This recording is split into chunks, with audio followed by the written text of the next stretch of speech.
Hey guys, Travis at Robb Family Farm again here. I know it's been a while I put out a video. I've actually got a short one for the Hive Life Conference, I keep saying, but I'm gonna post what I got of it. It ain't a whole lot, but I'll post it. But today, beautiful Saturday, we're gonna try to get this brush pile burnt and cleaned out, and then this one burnt, and get some of these limbs laying around the pasture here, get some of them brought over here, putting the brush piles, getting them burnt, and then we've got that big one back in that back pasture there. We'll try to get it burnt today, but that's what we're doing today.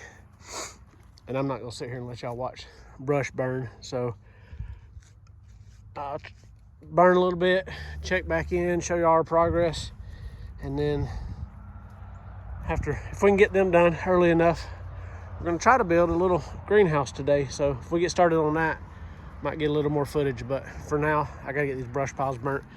We got a good bit of rain the other day, and this ditch actually backed up right here and then flowed out in the pasture here. And then right there where that brush pile is backed up, and it flowed out that way and kind of washed out a little. So I wanna get this ditch cleaned out so that water can flow down a little better next time.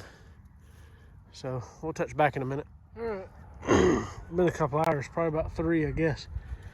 Got that middle lower pile on that front pasture done. That first one up there still, it took it a while to get going, so it's about halfway burnt, maybe 3/4. And I've started burning back here. I'm not lighting this whole pile on fire. I'm pulling it off little by little. I can probably burn it in a couple hours. Maybe I'll get done today. Once I get this pile gone, then I'm gonna start cleaning out this ditch down through here, getting all these limbs out of it. But I want to get this pile gone that way here in a couple months, about a month actually. Grass can start growing in this area that way. We'll have all this extra grass, and then we still got to split some more of that maple tree down there. But that's where I'm at right now. It's probably about 2:15, 2:30. I'm gonna try to get all this done today, but we'll touch base back with y'all in a minute. Well, it got dark on me last night, guys. I couldn't get no video done, but this pile's completely gone. That one's about 80-90% gone. It's still got a little bit smoldering up there. You can see the smoke right there. But the big change is right here. Got all of that done yesterday, and then that's what I got left after I keep piling it up. Let's see if we can get Bessie fed here real quick.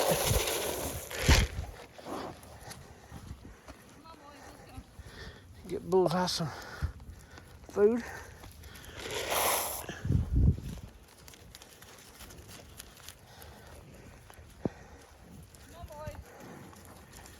Kind of push him over to his bowl, otherwise he don't get his food. Goats are being fed up there, and see if I can get these donkeys pushed over to there.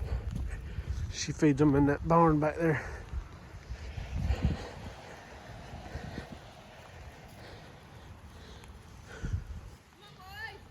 We extended it out about 2 weeks ago, I guess, from where that middle pole is, where it stopped, and we extended probably 10 feet down. And then when our daughter bought their house, it had that, you see the picket fence on the end right there, the 4-foot picket fence out back. They got a big old dog, so we took it down and put up an actual, like a field fence type looking deal with electric wire on the inside. Go on. You ain't going to the donkeys. You go out there and eat. Go on.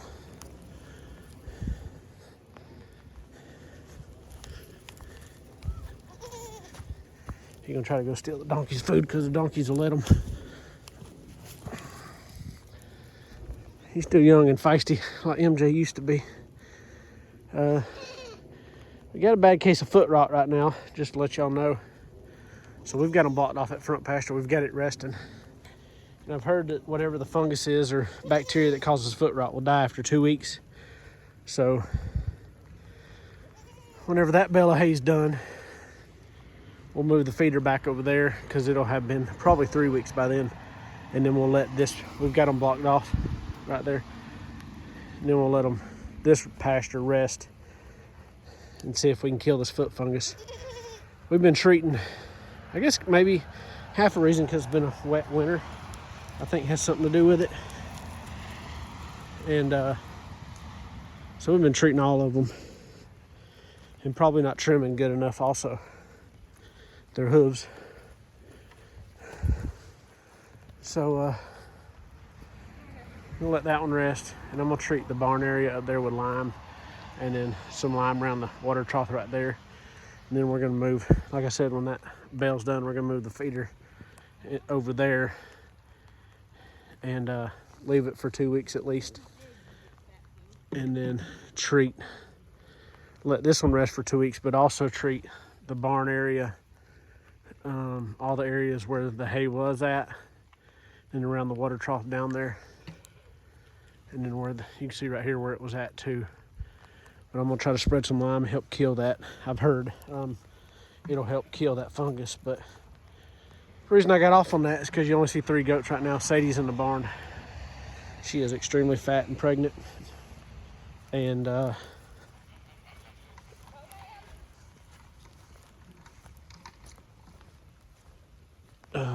was I saying?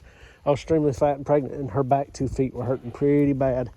So I trimmed them up real good. We treated her. We've been doing I did the foot bath type deal, dip them or put their feet in like a hoof and heel type mixture. I bought the powder though and mixed it myself. We were doing that for a while, but then it got so bad this last time. We ended up I seen something where it's LA 200. You could drench their hooves in it and put it between their toes and stuff, and it helped kill that hoof rot. You can hear her hollering up there. She hates being by herself. So we did the LA 200 and it was helping pretty good, but they'd limp. You put a little bit on there, clean their feet, put a little bit on there, and a day or two it'd be gone. But Sadie's was so bad, I trimmed and put the LA 200 on there, and then put her in the stall where it's dry. So she's better today, so tomorrow we'll probably let her back out. But I'll try to get this pasture rested, drug, which don't need bad, but it's got some poop here and there. You can see it around. But we'll drag it, let it rest, and then go from there. But we got most of that brush cleaned up, so after the hay moves up there, my plan right now is, it may change by then, is to move that hay trough, because you see all the waste. We use it for kind of building soil, put seed down and all that. I'm thinking I'm gonna put it right here, kind of build the soil down here by the creek area. I may park it right there exactly, so we can spread some that way, and then over this way. But that's all I'm gonna do on this video. It's gonna be a short one. Try to getting our bees this week. Stuff's starting to bloom, so it's time to get pollen patties on. I'm gonna do a little video making my own pollen patties. I bought the stuff for that at the Hive Life conference, and then we're getting to our bees. As soon as we get a warm evening or a sunny evening, it's supposed to rain for 7 days, so it's probably gonna be a week before I can get into them. But as y'all know, I'll get a video on it, and we're getting to the bees this year. I'm excited. I'm trying to breed queens this year. So that's what's coming up. And kidding season. So I think all 2 of the adult goats are pregnant. The nannies, I guess you'd call them. And the babies up front. I think Maisie's pregnant, if not the other 2 also, because the buck did get in there with them. So, and I'm also thinking about putting Finn up there with them in that front. See if he can go ahead and breed them if they're not pregnant. So that's it. I'm rambling. Thank y'all for watching. Like, subscribe, and I will see y'all in the next video.